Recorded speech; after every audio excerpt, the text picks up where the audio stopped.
Welcome back to the system. We're closing out our third week in August, and we wound up putting the car back on schedule. The temperature seems to be kind of transitioning again, that end of August into September, and so the temperatures now are going to start to more mimic what we've seen kind of in that June kind of period. And so we're going to go ahead and get this vehicle back on schedule, as you see.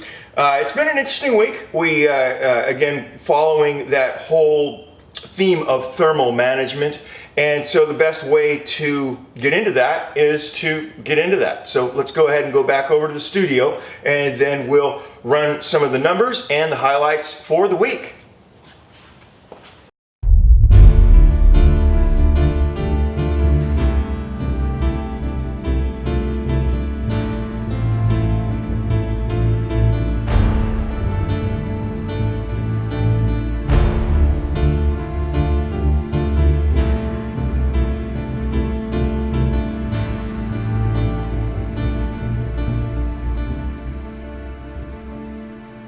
Okay, well, let's get right into this and start off with some of the highlights for the week for those who don't want to stick around through the walkthrough.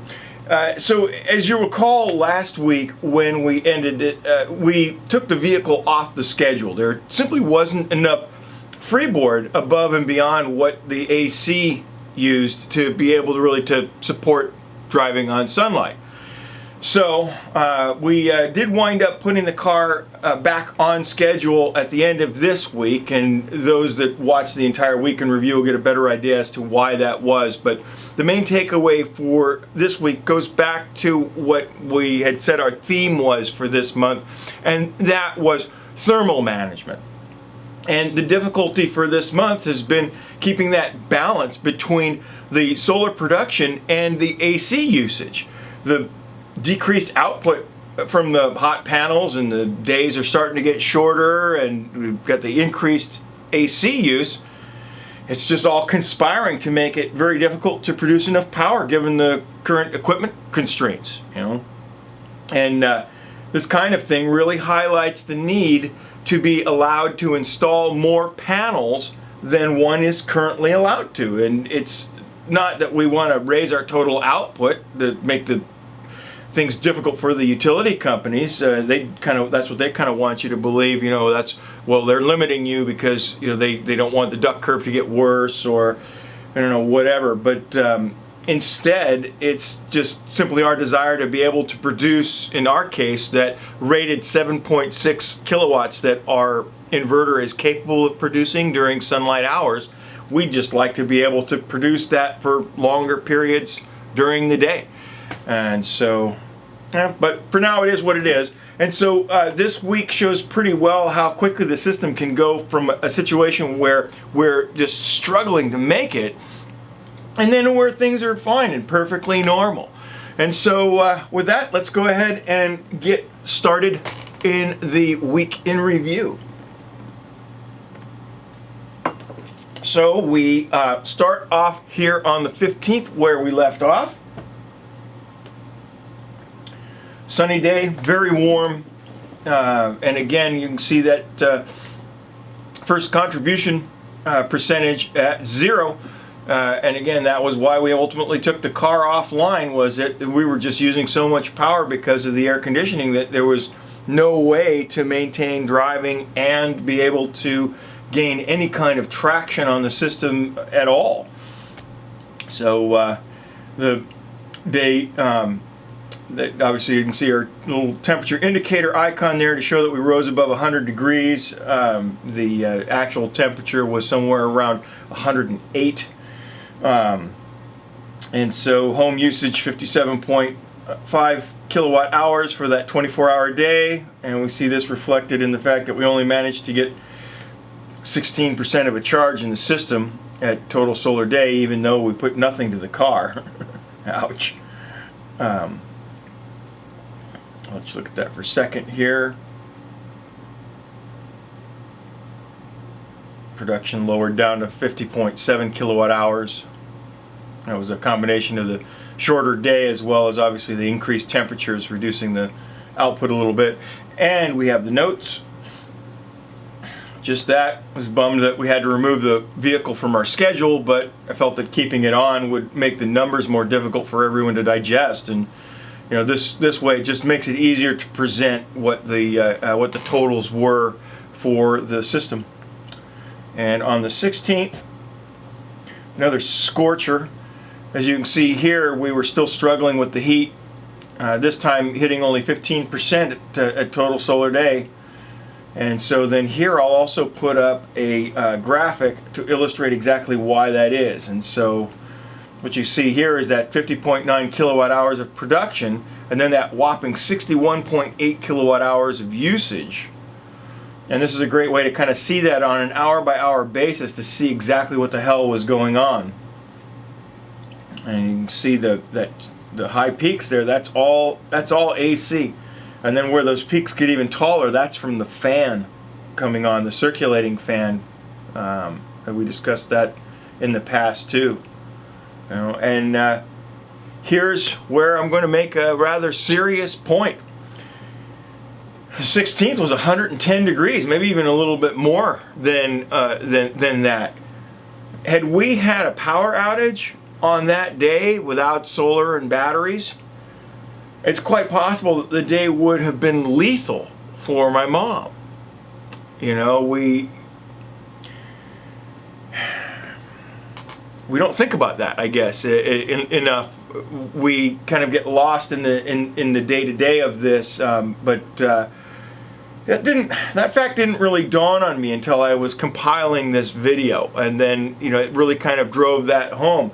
I think we forget a lot about the advantages that we've been afforded by 21st century life, and these types of things now where you are seeing more of a rationale between of having the batteries at the home to make sure that we don't have these power outages, especially with PG&E cycling now. They've got a system where in certain areas that they fear will combine high winds and high heat, then they're afraid of, you know, we don't want to get into another situation where we spark a fire, and so then they cut the power. Well, you know, if you have elderly people in those areas, man, you're just saying that, oh, well, on a high heat day, we're going to turn off your air conditioning. Wow. I mean, that's, don't know what else to say about that other than it's wrong. You're going to have to, you know, as consumers, I suppose we're going to have to take a look at things like this a little more seriously and look for a little relief on the part of the utility companies. If this is a game that they're going to regularly play, well, then they're going to have to then stop being so stingy with what they allow us to produce and store at our own homes. So anyway, enough of that. So we got the notes here. Again, no power was possible to the vehicle, so there simply wasn't any to spare. And so from the previous screen that you saw, that we had that 14.6 kilowatt hours from the grid, and that was a combination of morning and evening draw, where we ran out of power the previous day, probably sometime between 10 in the evening and midnight, and then this day picked that back up, where, you know, for the most of the morning we were drawing power, and then we were able to extend our home use into the evening, and then eventually we ran out of power and had to draw a little bit from the grid. But nothing other than that really to show here in the notes. We're just still tracking the mileage of the car, but there isn't really any other data to show. So the 17th, again starting at 0, but you will notice now there is a lack of a temperature icon, and so the forecast for the week was this. And so this forecast was pulled actually on the 15th, and that day peaked around 108 to 110. And that was where we were, with the 16th peaking at a little above 110 degrees. Even though the graphic here shows 105 and 102 degrees respectively, that was a little off. But what I want you to look at here is the fall off. And so, what we're talking about here, that thermal management, is we're not talking about something that we can't predict. I'm just admitting here that I'm not very good at it yet. So that's just something to kind of take into account. This obviously foreshadows what we're going to be discussing here in the remainder of the week. But what you see here in the log is that immediate and tangible relationship with the temperature. Just the day before we struggled, today we start at the same 0 point, but we're finishing at 41%. And so when designing your own equipment, great attention should then be given to that thermal component of this. It's not enough to say that just because you're in a desert that you'll have ample power from sunlight. While that's certainly true, the thermal management might actually wind up being more difficult and energy intensive, and that may wind up causing a system designed for a desert environment to actually be scaled a fair bit larger to compensate for that. So anyway, here's the notes. And again, what I said, reduced heat, this was we got some reduction in productivity due to cloud cover, but that also wound up bringing the heat down, so lower AC use, and we were able to bank more power. And I had to run some errands with the car, so you'll notice there in red, so I stopped by a supercharger since there was one conveniently located on my route. Not that this means anything in the scheme of things, but I thought it was fun to catalog all my supercharging on as a separate data point, and then that way at the end of the year we can take a closer look at that as well.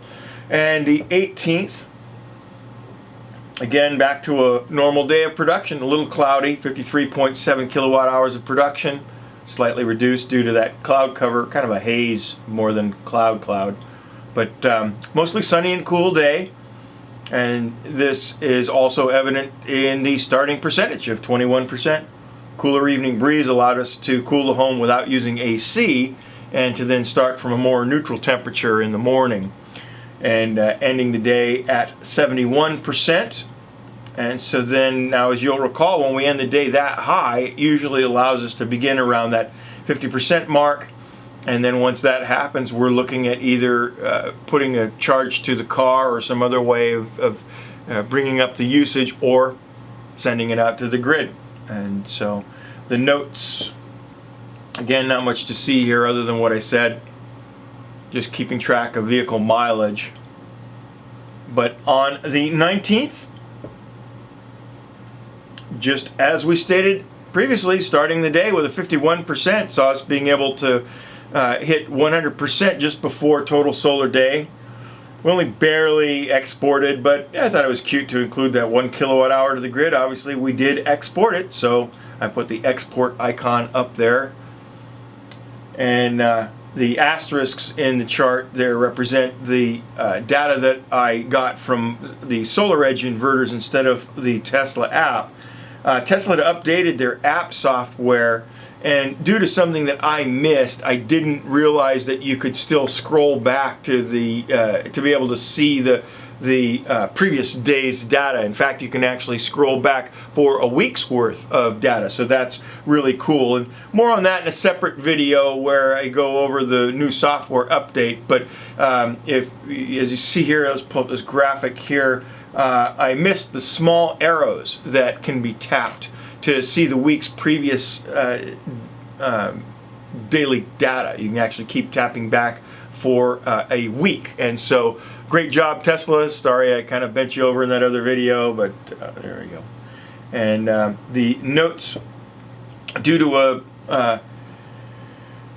so on the notes here, I got a little wordy as I went on a rant about the software, but I'll likely edit this out of the master log because it was based on my inexperience with the latest update.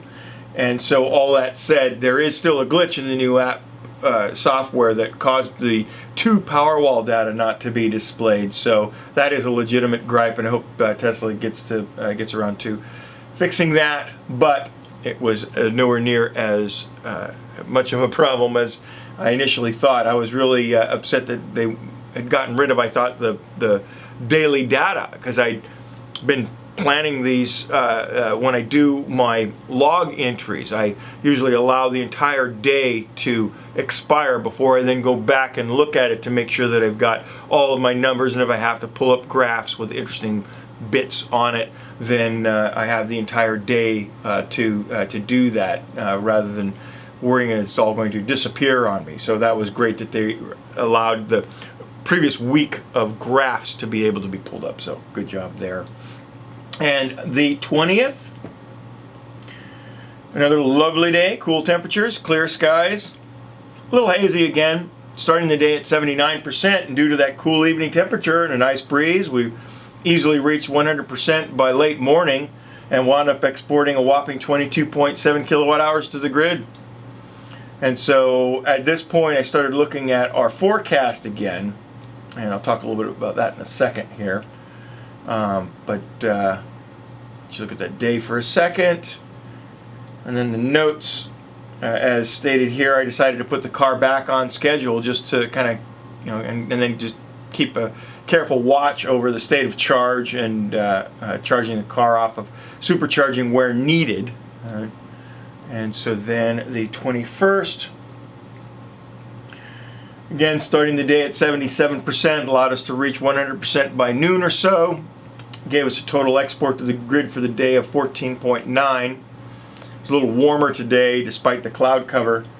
The warmer temperatures again are reflected there. They show our total solar day at 98%, and that's because the AC drew the system down a bit just before solar contribution quit entirely. And obviously we get to that point where the home usage at the end of the day matches and then can no longer be supplied by sunlight, even though we haven't technically reached the total solar day yet where the PV contribution totally quits. But good contribution of power for the day, 50.4 kilowatt hours, and total home usage of 34.7 kilowatt hours. And the notes.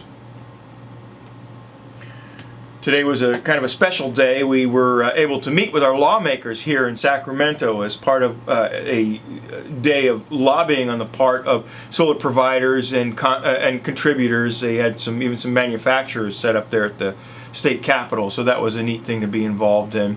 And as stated here, we supercharged the vehicle for those several days prior to that. And the best way that that I have to kind of match up the data and get the car back on schedule is to then deplete the vehicle to the point where it has the same number of miles on it as it did before we charged from an outside source, whether that's here at the studio or from a supercharger. And so then it just makes the numbers really clean and easy to digest, so that everybody can kind of follow along with what we're doing. And that's what we did here on the 22nd. So for the week we wound up using 275.2 miles of power that we have obtained from the supercharger. And then after driving down to the point where we had, I can't remember how many miles it was, but I guess it was where it matched up what it was the previous week when we started. Then I wound up putting 20 kilowatt hours to the car so that then we could make it to the Capitol and back for that solar lobby day that I talked about. And so this sees a return to the schedule for the car. Production down slightly due to slightly warmer temperatures again, and then obviously this is also reflected in the increased home power usage from the air conditioning, and that wound up at using 48.8 kilowatt hours, as you can see here. And you also see the charge of 20 kilowatt hours done in the morning, and that's what brought that morning percentage down to 39% for its starting percentage. It was actually in the 65 to 70% range before we wound up drawing that power out. And then lastly, you see here that we have a slightly elevated to the grid listed. And that additional 0.3 kilowatt hours or so seems to have come from 2 switching delays that occurred as the batteries cycled during the day during high periods of load, when one battery turned on and one off. Those are really the only correlations that I could find, and we can see them here. I'll pull up these graphics. Those are the 2 points that I can identify as probably causing that.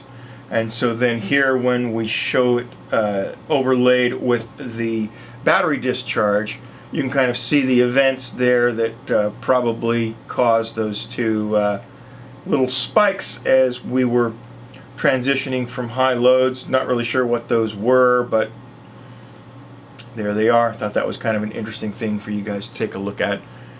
And then the notes, just what I said above. We also see a return to the vehicle data for those who have been following that. And that's it. Kind of an interesting week to see how the system dealt with the heat. And so hope you found that interesting. As always, I wish you the best with your own systems. In the coming weeks, we'll have updates to Lee's system. He's having a 2 Powerwall system put in at his place, and so I've been talking to him about that. I got a chance to see them start on it today before I came here to put this together, and it's coming along nicely. His roof is interesting. We'll talk a little bit about that in greater detail, but he had a ceramic roof, but underneath those tiles his roof was metal, and so that led to a little more construction needing to be done while they were trying to basically remove a lot of the tiles that were around where the solar panels were going to go into place, and then getting everything mounted up correctly, and then retiling those sections. But that's about it. So until next time, keep the comments and the questions coming as we discuss often here. This site, these videos that regard energy sovereignty, quite a bit of our content is driven by your questions and your comments, and I've found them to be very insightful, and so keep them coming. And until the next time, we'll see you soon.